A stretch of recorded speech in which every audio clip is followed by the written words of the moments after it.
आप सभी का आर.एस. नर्सिंग कैरियर पॉइंट की ऑनलाइन क्लासेस के अंदर स्वागत है। जो आपकी एग्ज़ाम होने वाली है CNCI Chittaranjan national cancer institute की जो एग्ज़ाम होने वाली है वो मोस्टली कैंसर इंस्टीट्यूट है, इसलिए आपके लिए ऑन्कोलॉजी के MCQ पार्ट लेके आए हैं जो आपको एग्ज़ाम में बहुत इंपॉर्टेंट रहेंगे।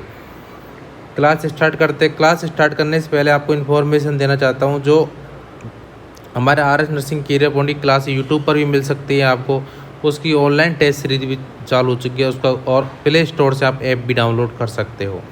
और ज़्यादा इन्फॉर्मेशन के लिए इन नंबर पर कॉन्टैक्ट कर सकते हो। जो कोचिंग का ऐप है वो आर.एस. नर्सिंग कोचिंग के नाम से है। आप प्ले स्टोर पर सर्च करोगे आर.एस. नर्सिंग कोचिंग तो आपको ऐसा एक प्ले स्टोर पर ऐप दिखेगा, और वहाँ जाकर आप डाउनलोड कर सकते हैं और वहाँ जाकर आप टेस्ट दे सकते हैं, जिसका फ्री ऑफ कॉस्ट टेस्ट है, फ्री कॉस्ट है, जिसका कोई भी चार्ज नहीं है। आपसे कोई भी चार्ज नहीं लिया जाएगा, जो फ्री ऑफ कॉस्ट है। आप वहाँ जाकर अपनी परफॉर्मेंस चेक कर सकते हैं। तो क्लास स्टार्ट करते हैं। आपके सामने पहला question, transmission of one type cell into another cell type called. Transmission of one type cell into another cell type called, उसको क्या बोलेंगे? ए ऑप्शन है हाइपरप्लेजिया बोलेंगे, बी ऑप्शन है मेटाप्लेजिया बोलेंगे, सी ऑप्शन डिस्प्लेजिया बोलेंगे, डी ऑप्शन है anaplasia बोलेंगे। चार ऑप्शन है, चार ऑप्शन से करेक्ट आंसर बताना है। तो करेक्ट आंसर की बात करते हैं कि transmission of one type cell into another type cell को क्या बोलेंगे? तो करेक्ट आंसर की बात करते हैं, B is the right answer. उसको बोलते हैं मेटाप्लेजिया। क्या बोलते हैं? मेटाप्लेजिया। अब देखिए मेटाप्लेजिया क्या होता है? Conversion of one type of tissue into another abnormal tissue. जो टिश्यू है एक टाइप से अबनॉर्मल टिश्यू में कन्वर्ट हो जाना, वो कहलाता है मेटाप्लेजिया। एक ऑप्शन के अंदर है डिस्प्लेजिया, क्योंकि सारे ऑप्शन को हम क्लियर करते हुए चलेंगे। फिर है डिस्प्लेजिया। डिस्प्लेजिया क्या होता है? Abnormal development of tissue. Tissue का अबनॉर्मल में डेवलपमेंट होना, वो क्या कहलाएगा? डिस्प्लेजिया। एक होता है एनाप्लेजिया। एनाप्लेजिया क्या होता है? Loss of cellular differentiation and function which is characteristics of malignancy. कि जो सेल है उसके फंक्शन लॉस हो जाना, उसके डिफ्रेंशिएशन करना, उसमें लॉस हो जाना, जो किसका कैरेक्टरिस्टिक्स है? वो मैलिग्नेंसी का कैरेक्टरिस्टिक्स होता है। जो स्टेज की कैंसर की दो स्टेज होती है, बेनाइन एंड मैलिग्नेंट। तो इसके अंदर क्या हो जाएगा? जो सेलुलर फंक्शन है उनको डिफरेंस नहीं कर सकते, उनके फंक्शन भी लॉस हो जाएंगे। ये दोनों चीज़ लॉस हो जाएंगी तो वो एक कैरेक्टरिस्टिक्स बनता है किसका? कैंसर की मैलिग्नेंसी का। ये इंपॉर्टेंट बात है, उसको बोलते हैं एनाप्लेजिया। तो करेक्ट आंसर क्या होगा हमारा? B is the right answer. Next question, increase in number of cell in a tissue called. कि increase number of cell in tissue is called, उसको क्या बोलेंगे? ए ऑप्शन है हाइपरट्रॉपी, हाइपरप्लेजिया, एप्लेजिया, हाइपोप्लेजिया। आपके पास चार ऑप्शन है, चार ऑप्शन देख के बताना है करेक्ट आंसर क्या होगा। कि सेल और टिश्यू दोनों का साइज नंबर होगा इंक्रीज हो जाना, उसको क्या बोलेंगे? तो करेक्ट आंसर की बात करते हैं तो B is the right answer, hyperplasia. B is the right answer. अब देखिए अब चार ऑप्शन है, अब चार ऑप्शन को क्लियर करेंगे कि कौन सी टर्मिनोलॉजी क्या, क्योंकि एग्जाम में टर्मिनोलॉजी से भी सवाल बन सकता है। तो हाइपरप्लेजिया क्या होता है? Increase number of normal cell in the normal tissue of an organ. कि सेल का साइज, सेल के नंबर बढ़ जाना और टिश्यू के नंबर बढ़ जाना, कहाँ पर? ऑर्गन के अंदर। एक होता है हाइपरट्रॉफी। हाइपरट्रॉफी क्या होता है? Means increase in size of organ in body. कि जो हमारे शरीर है उसकी ऑर्गन और बॉडी का साइज इंक्रीज हो जाना। क्यों increase in size of cell? क्योंकि सेल है उसका भी साइज क्या हो रहा है? अगर इंक्रीज हो रहा है तो बॉडी के ऑर्गन वगैरह भी वो क्या होंगे? इंक्रीज होने, उनका साइज भी क्या होने लगेगा? इंक्रीज होने लगेगा।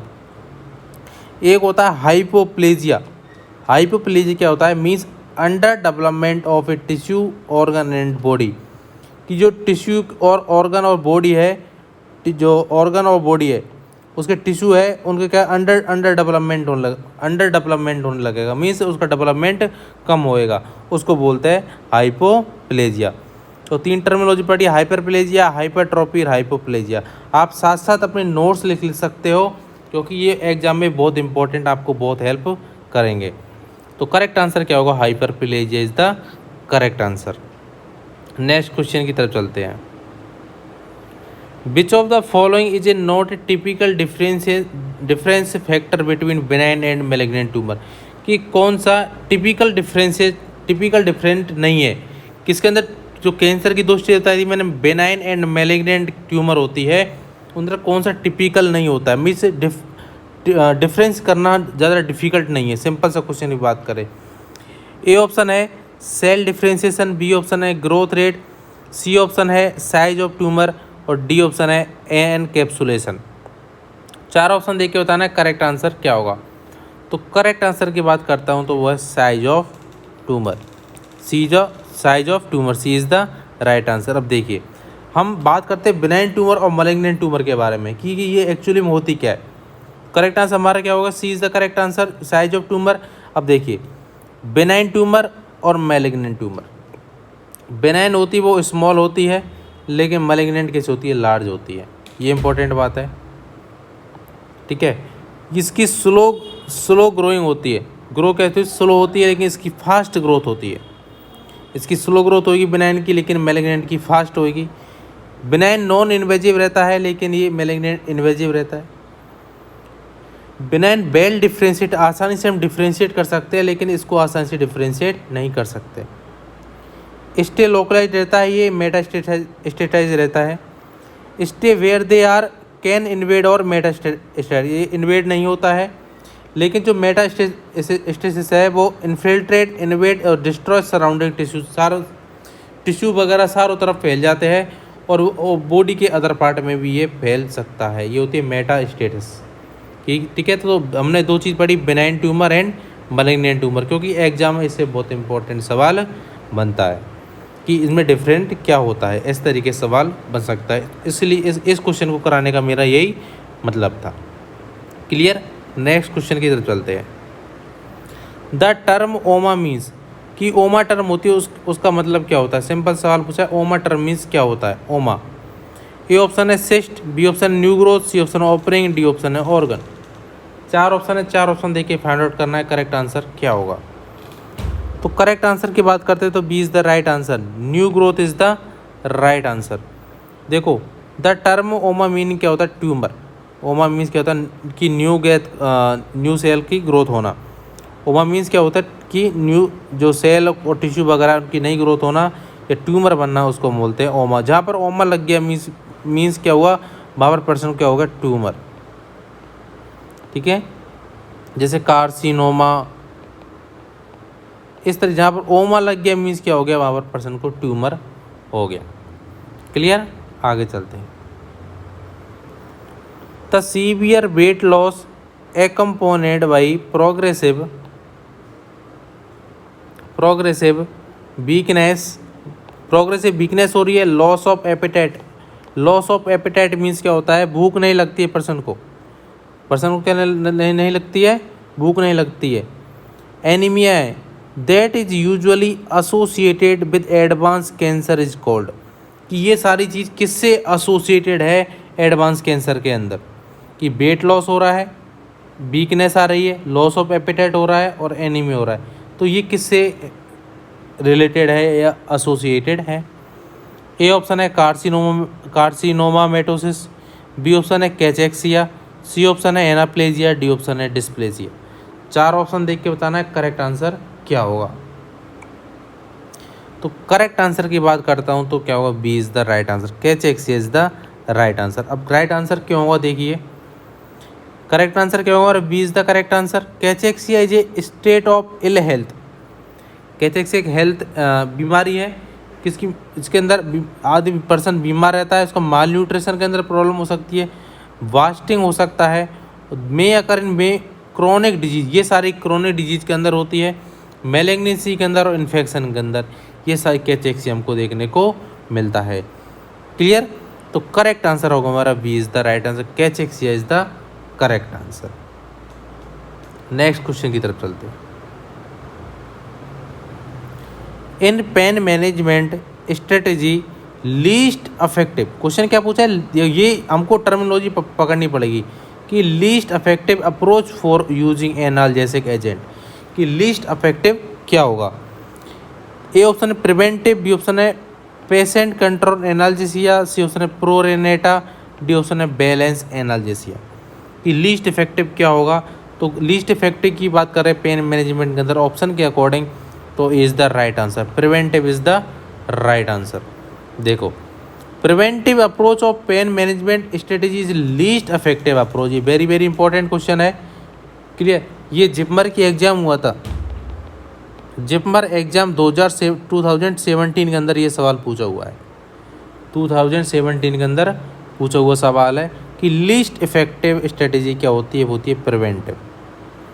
क्या होती है, प्रिवेंटिव। तो A is the right answer. Next question की तरफ चलते हैं। Which of the following is a significant component of pain assessment, कि पेन असेसमेंट का सिग्निफिकेंट कंपोनेंट क्या है। ए ऑप्शन है कॉजिंग मीन्स कारण, इंटेंसिटी, इफेक्ट और कॉजिंग फैक्टर। चार ऑप्शन है, चार ऑप्शन देके फाइंड आउट करना है करेक्ट आंसर क्या होगा। भोपाल एम्स में पूछा हुआ सवाल और बहुत सारी एग्जाम में पूछा हुआ सवाल और बहुत इंपॉर्टेंट क्वेश्चन। फटाफट बताइए करेक्ट आंसर क्या होगा। तो करेक्ट आंसर की बात करते हैं तो वो B intensity is the right answer. Pain com component क्या है, intensity, B is the right answer. अब देखो पेन को असेस करने के लिए हम उसका करेक्टरिस्टिक्स देखते हैं, उसकी ड्यूरेशन देखते हैं और उसकी इंटेंसिटी देखते हैं एंड लोकेशन देखते हैं। ठीक है, इसको CDIL के नाम से भी जानते हैं। ये पेन के लिए हम यूज़ करते हैं CDIL। सी का मतलब क्या होता है, करेक्टरिस्टिक्स क्या हो गया, डी का मीन्स हो गया ड्यूरेशन, आई का मतलब हो गया इंटेंसिटी और एल का मतलब हो गया लोकेशन। तो ये सारे पेन असेसमेंट करने के लिए होते हैं। देन नेक्स्ट क्वेश्चन की तरफ चलते हैं।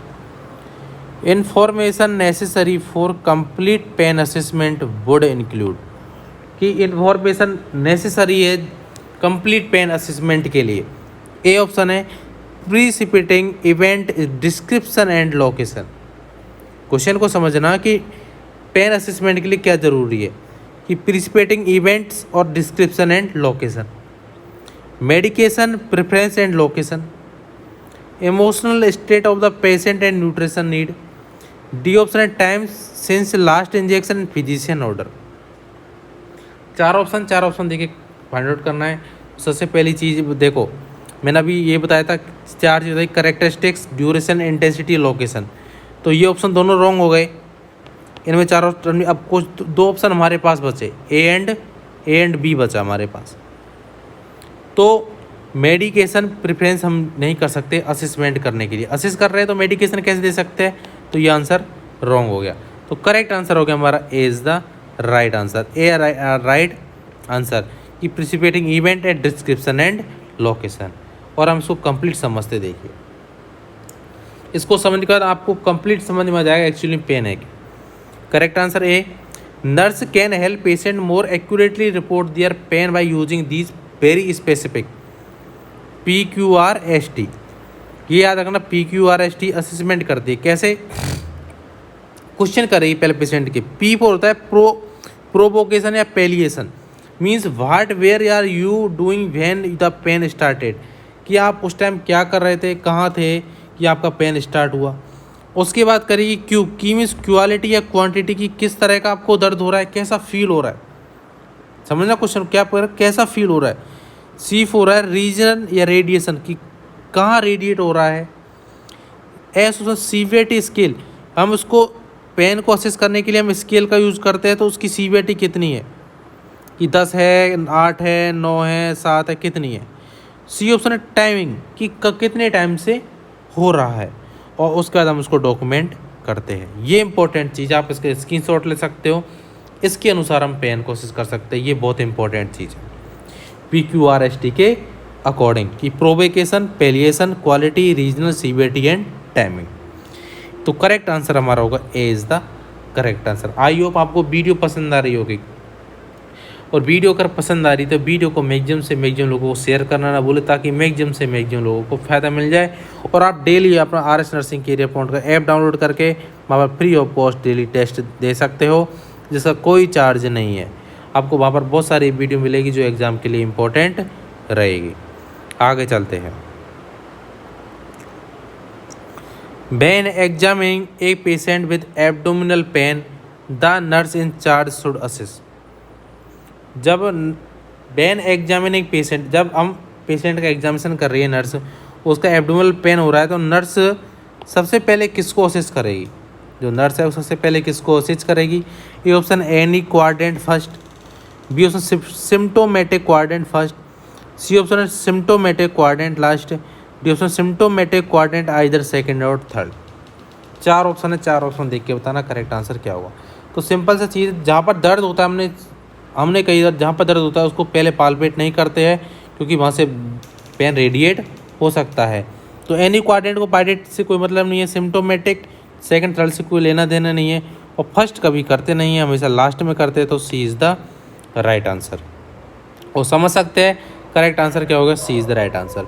और एक एग्जाम में सवाल पूछ सकता है, इसको असेस करने के लिए हम अगर नॉर्मल प्रोसीजर की बात करें, नॉर्मल हम उसको असेस कैसे करते हैं? तो सबसे पहले राइट लोअर क्वाड्रेंट को असेस करते हैं, after that right upper quadrant को असेस करते हैं, after that left upper quadrant को असेस करते हैं, after that left lower quadrant को असेस करते हैं।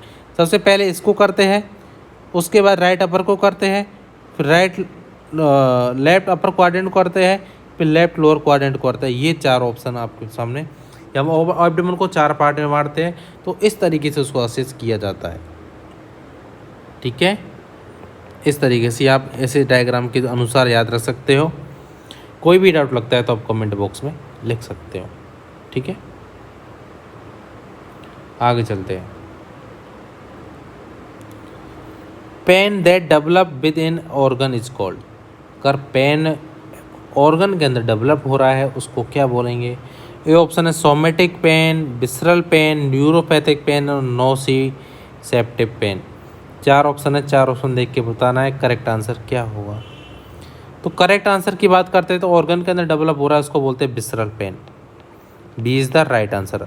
और इसको अच्छे से समझाता हूँ, ये चारों पेन एक्चुअली में है क्या चीज़। देखो, करेक्ट आंसर होगा nociceptive pain, sorry visceral pain is the correct answer. एक होता है सोमेटिक पेन, एक होता है न्यूरोपैथिक पेन। सोमेटिक पेन क्या होता है? जब पेन रिसेप्टर टिश्यू के अंदर हो रहा है, including skin, muscle, skeletal, joint, connective tissue जिनके अंदर पेन हो रहा है, typically stimuli such as force, temperature, vibration, swelling activate these receptor. उस टाइम अगर फोर्स के, टेम्परेचर, वाइब्रेशन और स्वेलिंग के अनुसार हमें दर्द हो रहा है, इस टाइप के पेन को हम क्या बोल सकते हैं? हम सोमेटिक पेन। और उसके अंदर क्रैम्पिंग देखने को मिलता है, मरोड़े टाइप में देखने को मिलता है इस पेन के अंदर। ये इंपॉर्टेंट चीज़ है। एक होता है न्यूरोपैथिक पेन। न्यूरोपैथिक पेन क्यों होता है? कि डैमेज ऑफ इंजुरी नर्व, अगर नर्व डैमेज हो गई है, जो इन्फॉर्मेशन ट्रांसफ़र कर रहे हैं ब्रेन और स्पाइनल कॉर्ड के बीच इन्फॉर्मेशन नहीं पहुंच रही है, स्किन मसल्स के अंदर इन्फॉर्मेशन नहीं पहुंच रही है, अदर पार्ट बॉडी के अंदर इन्फॉर्मेशन नहीं पहुंच रही है, तो उस पेन को हम कौन सा पेन बोलेंगे? Neuropathic pain. उसका ट्रीटमेंट क्या होता है? ओपियोइड ड्रग देते हैं, ओपियोइड ड्रग देते हैं।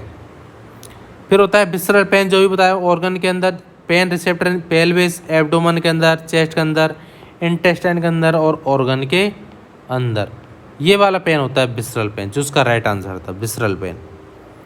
एक होता है nociceptive pain, is one of the 2 type of physical pain. 2 type का फिजिकल पेन होता है। अनदर को न्यूरोपैथिक, जो हमने अभी पिछली स्लाइड में पढ़ा न्यूरोपैथिक। और जो नोसिसेप्टिव पेन होता है वो मोस्ट कॉमन टाइप होता है। ये इंपॉर्टेंट बात है, जो किसकी वजह से होता है? Potential harmful stimuli being detected by nociceptor around the body. और बॉडी का अराउंड कोई भी नोसिसेप्टर है जो हार्मफुल कर सकता है बॉडी को, उसके अनुसार पेन होता है, उसको बोलता है नोसिसेप्टिव पेन। तो करेक्ट आंसर क्या होगा हमारा? B is the right answer, visceral pain. क्योंकि एग्जाम में सवाल कहीं से पूछ सकता है, तो इसलिए हम रैशनल के अनुसार सवाल करेंगे, तो हमें सवाल करने में आसानी रहेगी और हमें अच्छे से आंसर समझ में आएगा। नेक्स्ट क्वेश्चन की तरफ चलते हैं। Meditation in example of pain management. Meditation pain के अंदर कैसा एग्जाम्पल है? नसेट्स का। नसेट्स क्या होती है? Non steroid anti inflammatory drug, non steroid anti inflammatory drug या ओपियोइड या फार्माकोलॉजिकल मेजरमेंट। डी ऑप्शन है non pharmacological measurement. Meditation means होता है योगा करके ठीक करना, वो होता है नॉन फार्माकोलॉजिकल अंदर आता है। और देखो ऑप्शन को ऐसे भी आंसर निकाल सकते हैं, तरीका है इसमें भी ड्रग्स यूज हो रही है, इसमें भी ड्रग्स यूज हो रही है, इसमें भी ड्रग्स यूज हो रही है, तो डी ऑप्शन हो गया राइट आंसर। तो करेक्ट आंसर हमारा होगा D is the correct answer. Clear. Next question की तरफ चलते हैं। Which of the following not considered as carcinogen, कि कौन सा कार्सिनोजन के अंदर नहीं आता है, कार्सिनोजन का एजेंट नहीं है या कॉज नहीं है। ये ऑप्शन टबैको, बिल्कुल सही बात है, टबैको की वजह से होता है, तो ये गलत आंसर हो गया। अल्ट्रावायलेट रेज की वजह से होता है, ये गलत आंसर हो गया। वायरस की वजह से होता है, ये भी गलत आंसर। जीन की वजह से नहीं होता है, तो D is the correct answer. अब समझते हैं इसको, correct answer D is the correct answer. जो केमिकल कार्सिनोजन होता है वो इंडस्ट्रियल, केमिकल, मेडिकेशन और टबैको की वजह से होता है। फिजिकल कार्सिनोजन होता है वो ionize, ultraviolet rays, chronic irritation की वजह से होता है। जो वायरस बताया था viral carcinogen are Epstein Barr virus है, HPV वायरस। हेलिकोबैक्टर पाइलोरी में cause gastric ulcer. Other cause of obesity, fatty diet, genetic predisposition, advance age, compromise immune system, ये अदर कॉज के अंदर आते हैं। क्लियर। तो करेक्ट आंसर क्या होगा, D is the correct answer. Next question की तरफ चलते हैं। All of the following cancer have infective aetiology except सवाल दिया हुआ मीन्स एक्सेप्ट दिया हुआ, तीन राइट है और एक रॉन्ग है। अब आपको रॉन्ग फाइंड आउट करना है कि कौन से इन्फेक्शन की, क्वेश्चन के अंदर पूछा है कि इन्फेक्शन की एटियोलॉजी क्या क्या हो सकती है। Squamous carcinoma of penis, squamous carcinoma of lungs, Burkitt lymphoma, Kaposi sarcoma. ये चार ऑप्शन है, चार ऑप्शन देख के बताना है कि कौन सा कैंसर इन्फेक्शन के कारण होता है, बाकी नहीं होता है। तो ए जो पेनिस है वो भी करेक्ट आंसर है, बर्किट लिम्फोमा करेक्ट आंसर है, कापोसार, ये तीनों चीज़ इन्फेक्शन के अंदर होती है। अब इसमें एक्सेप्ट का सवाल पूछा है तो squamous carcinoma of lungs is the cancer is the right answer. तो राइट आंसर क्या होगा, B is the right answer. बाकी ए, सी और डी क्या हो गए, रॉन्ग आंसर हो गए। तो करेक्ट आंसर होगा B is the correct answer. क्यों हुआ, देखो जो बुर्किट लिम्फोमा है ये type of non Hodgkin disease सुना होगा आपने। नॉन हॉडकिन लिम्फोमा है, मेनली अफेक्ट किसको करता है, चिल्ड्रन को, 5 से 10 साल के बच्चों को। There is a strong association of this malignancy with Epstein Barr virus, और जो एप्स्टीन बार वायरस है उससे स्ट्रॉन्ग एसोसिएशन रहता है, जुड़ा हुआ रहता है। एक होता है कापोसी सार्कोमा, ये लिम्फेटिक एंडोथीलियल मैलिग्नेंसी होती है। ये फर्स्ट अपीरेंट ऑफ स्किन के अंदर देखने को मिलता है, फिर म्यूकस मेम्ब्रेन के अंदर देखने को मिलता है। बट में involve in the internal organ, और ये इंटरनल ऑर्गन के अंदर इंटरनल ऑर्गन के अंदर भी क्या है, इन्वॉल्व हो सकता है। It is the most common cancer related to AIDS, very very important, पूछो वो साल। Most common Kaposi sarcoma is the most common cancer related to AIDS. Then squamous carcinoma of penis से बताया मैंने, तो cause by human papilloma virus, इसको HPV virus बोलते हैं, HPV वायरस बोलते हैं, ह्यूमन पेपिलोमा वायरस। क्लियर। अब समझ में आया कि करेक्ट आंसर क्या हुआ। ये इस तरीके से हम समझ सकते हैं ताकि हमें कोई डाउट नहीं रहे। ठीक है, आगे चलते हैं, नेक्स्ट क्वेश्चन की तरफ चलते हैं। Following is an example of benign tumour, कि बिनाइन ट्यूमर का एग्जाम्पल कौन सा है। ए ऑप्शन है मेलिनोमा, फाइब्रोसार्कोमा, लियोमायोमा, लिम्फोमा। चार ऑप्शन देख के बताना है कि बिनाइन ट्यूमर का एग्जाम्पल कौन सा है। तो करेक्ट आंसर की बात करते हैं, C is the correct answer. Leiomyoma is the benign tumour of smooth muscle का क्या है, एक बिनाइन ट्यूमर होता है। और बाकी सारे क्या है, बाकी सारे मैलिग्नेंट ट्यूमर होते हैं। तो करेक्ट आंसर हमारा होगा C is the correct answer. Correct answer क्या है, C is the correct answer कि leiomyoma is the benign tumour consisting of smooth muscles के जो कैंसर होता है वो ल्यूमा होता है। और अदर ऑप्शन आर मलिग्नेंट, सारे ऑप्शन क्या है मलिग्नेंट ट्यूमर है। मिलियोमा, फाइब्रोसार्कोमा, लिम्फोमा, ये सारे मलिग्नेंट ट्यूमर होते हैं।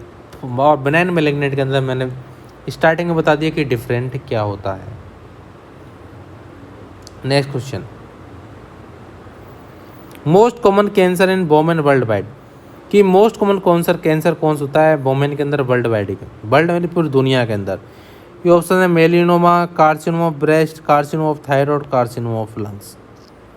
तो करेक्ट आंसर क्या होगा चार ऑप्शन के अंदर, तो carcinoma of breast is the correct answer, B is the right answer. देखो करेक्ट आंसर क्या होगा, B is the correct answer. Breast cancer जे malignant neoplasm usually an adenocarcinoma of the breast is the most common malignancy of women and leading cause of death women aged between 40 to 55 year. 40 से 50 की उम्र के अंदर ये most common कारण होता है डेथ का, और ये मोस्ट कॉमन कैंसर होता है वर्ल्ड वाइड के अंदर, दुनिया के अंदर। किसके अंदर, फीमेल के अंदर। किसके अंदर, फीमेल के अंदर। ठीक है, आगे चलते हैं। Next, TNM classification system is use for clinical staging of. जो TNM क्लासिफिकेशन है किसके लिए यूज करते हैं, ये ऑप्शन है पेन, डिप्रेशन, कैंसर, ओबेसिटी। ये तो अच्छे से पढ़ा होगा आपने TNM क्लासिफिकेशन क्या होता है। ठीक है, तो करेक्ट आंसर होगा C is the correct answer, cancer is the correct answer. TNM classification हम जो ट्यूमर को क्लासीफाइड करने के लिए यूज करते हैं, ट्यूमर की क्लासीफाइड करने के लिए यूज करते हैं, जिसके अंदर इन्वॉल्वमेंट और regional lymph node, presence of absence of metastases, ये सारी चीज़ इसके अंदर प्रेजेंट होती है TNM क्लासिफिकेशन के अंदर। अब TNM क्लासिफिकेशन क्या होता है मैं आपको समझाऊंगा नेक्स्ट क्वेश्चन के अंदर। देखिए, mister Anshu got admitted to undergo lymph node biopsy. Mister Anshu की लिम्फ नोड बायोप्सी की है, एडमिट हुए, तो द इन्वेस्टिगेशन में हमने देखा कि no evidence of primary tumour, primary tumour का कोई एविडेंस नहीं है। नो रीजनल लिम्फ नोड का भी कोई रीजन नहीं है। And distance metastasis, the stage of her disease based on TNM classification. TNM classification का करेक्ट आंसर क्या होगा, ए ऑप्शन है। ये चार ऑप्शन देख के बताना है करेक्ट आंसर क्या होगा। देखो पहले इसको समझ लेते हैं, उसके अनुसार हम आंसर करते। देखो TNM को हम TNM tumour size node metastasis में कन्वर्ट करते हैं। No primary tumour only breast duct and lobules के अंदर T0, 0 से 2 सेंटीमीटर है तो T1 के अंदर, 2 to 5 सेंटीमीटर T2 के अंदर, मोर देन 5 सेंटीमीटर T3 के अंदर, और tumour in any size expanse of chest wall skin ulceration inflammatory breast cancer staging is 84 के अंदर आते हैं। नो लिम्फ नोड मेटास्टेसिस है तो cancer cell presence in axillary lymph node के अंदर है, N1 आएगा। लिम्फ नोड 2 mm से ज़्यादा का है, ठीक है, तो N1 के अंदर आएगा। और जो सेल साइज है वो 4 to 9 एक्सिलरी लिम्फ नोड के अंदर तो N2 आएगा। और cancer size more than 10 axillary के अंदर है, मोर देन 10 लिम्फ नोड के अंदर है तो वो N3 के अंदर आता है। अगर 1 से 3 है N1 के अंदर और 2 mm का है तो N1 के अंदर, और मोर देन 4 to 9 है तो N2 के अंदर, और N3 है तो मोर देन 10 के अंदर। Metastasis no evidence of cancer है तो M1 और M0 कैंसर फाउंड है अदर बॉडी के अंदर तो M1। अब देखिए क्या पढ़ा है आपने, no evidence of primary tumour तो T0 हो गया, ठीक है। No regional lymph node N0 और डिस्टेंट मेटास्टेसिस M0। तो करेक्ट आंसर क्या होगा, B is the correct answer. Correct answer क्या होगा, B is the correct answer.